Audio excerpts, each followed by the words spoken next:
Korei block कार्यालय जुग्म जन अभियोग शुणाणी शिविर।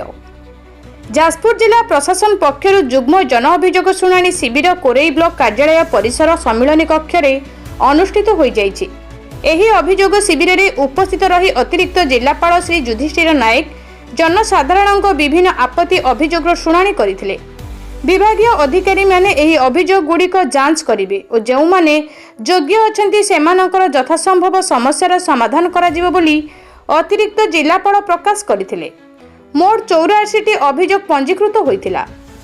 सेथि मध्यरु व्यक्तिगत समस्या संपर्कीय 71 गोटी, गोष्ठीगत समस्या संपर्कीय, ग्राम्य समस्या संपर्कीय 1 गोटी, मुख्यमंत्री रिलीफ फंड सहायता निमंते 12 गोटी अभियोग शुणाणी करा जायथिला। 12टी अभियोग तत्काल फैसला करा जायथिला।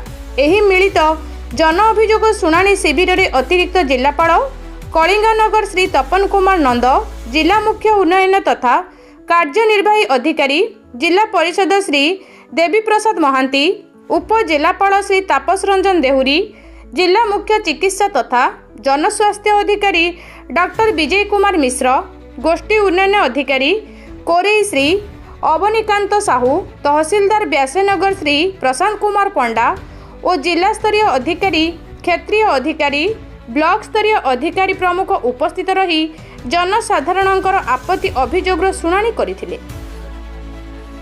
व्यासनगर प्रद्युम्न कुमार बोईताईଙ୍କ रिपोर्ट, सूर्यास्त न्यूज।